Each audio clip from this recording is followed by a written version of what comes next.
जिंदाबाद जिंदाबाद। तो एनईपी नहीं चलेगा, नहीं चलेगा, नहीं चलेगा, तो एनईपी नहीं चलेगा, नहीं चलेगा, नहीं चलेगा। देखिए, इसमें कई डिमांड है। एक तो सीधा सीधा अभी जो लार्जर डिमांड है वो एनईपी के खिलाफ है, और उसमें फिर 4 साल का कोर्स इंट्रोड्यूस करने जा रहे हैं अगले साल से, और उसमें मल्टीपल एंट्री होगा, मल्टीपल एग्जिट होगा।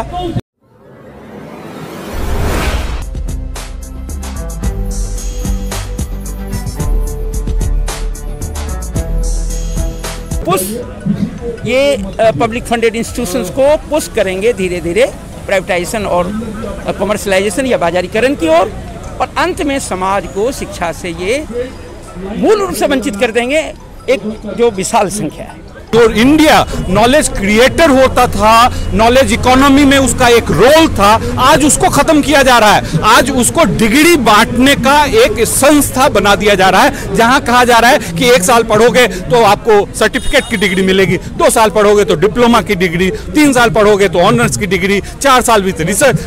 50% जनता 25 साल से कम उम्र में है। दलित, बहुजन, महिला, माइनॉरिटी सब कॉलेजेस पहुंचना चाहते हैं, और यहाँ पे सरकार है जो कॉलेजेस हैं उसको भी खत्म करने में जुटी है। एनईपी जो है वो राष्ट्रीय शिक्षा नीति के नाम पर जिस तरह से किसान खेत कानून, लेबर कोड, उसी तरह एनईपी जो है वो पूरी तरह से निजी क्षेत्र को सौंप देने का, प्राइवेट हाथों में शिक्षा को सौंप देने का, और सरकार अपनी जिम्मेदारी से हाथ खड़े करने का नाम है राष्ट्रीय शिक्षा नीति।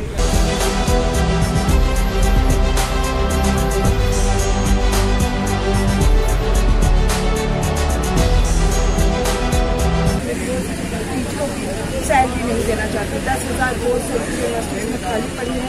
स्टेट यूनिवर्सिटीज का हाल हम आपको क्या बताएं, और स्कूलों में 12 लाख के करीब जो है पोस्ट खाली पड़ी है। तो इसमें टीचर्स के सेलिब्रेट होने जैसा कुछ है नहीं। आप विश्व करो जैसे जुमले तो फैल सकते हैं, पर जो देश को चाहिए, जो शिक्षा के सेक्टर को चाहिए, वो दे नहीं सकते।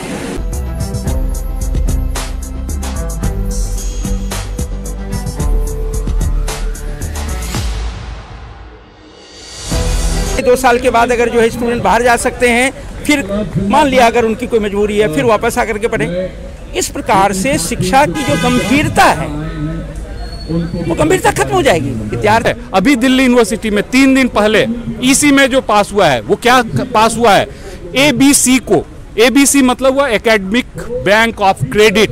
एबीसी एक बैंक बना दिया जाएगा जिसको ऑनलाइन वो नेटवर्किंग के जरिए सारे इंस्टीट्यूट, हायर एजुकेशन इंस्टीट्यूट जो है वो जुड़ जाएंगे, और जो भी बच्चा जहां भी, चाहे वो ऑनलाइन से करे, चाहे वो कॉलेज से करे, चाहे किसी प्राइवेट इंस्टीट्यूट से करे, जहां से मर्जी 2 सेमेस्टर 1 सेमेस्टर करे, उसका जो क्रेडिट है वो बैंक में जमा हो जाए, और उसके बाद जो है अपने हिसाब से स्टूडेंट चुन सके।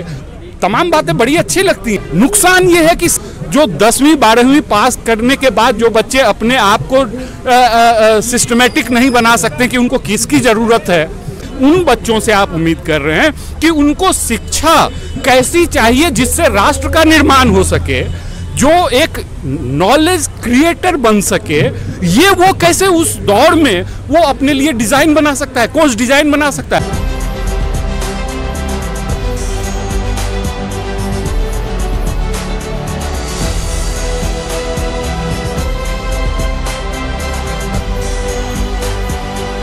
या पूरा भारत एक शिक्षा का बाजार, हायर एजुकेशन का मार्केट है। पहले स्टेट का अलग और सेंटर का अलग, अलग अलग पॉलिसीज थी। अब कहा जा रहा है कि सेंटर की जो पॉलिसी होगी वही सब जगह लागू होगी, और उसका एक डिजाइन दिया है। उस डिजाइन का सिर्फ एक ही मतलब है कि ग्लोबल कैपिटल जो है वो यहाँ पर आए, देश का कैपिटल यहाँ आए और इसमें मुनाफा बनाए, ताकि आवाजाही जो है हर सेमेस्टर में आवाजाही सुनिश्चित हो। कि आपके पॉकेट में अगर 9 लाख नहीं है तो आपके पास 2 लाख है, तो आप 2 लाख में शिवनादर में पढ़ सकते हैं, 2 सेमेस्टर पढ़ सकते हैं। कि जिनके पास पॉकेट में पैसा है, जितना पैसा है उसी तरह का उनको शिक्षा मिलेगी। अदरवाइज आपके लिए ओपन खुला हुआ है, मूक खुला हुआ है, स्वयं खुला हुआ है, उसके जरिए आप ऑनलाइन एजुकेशन कीजिए।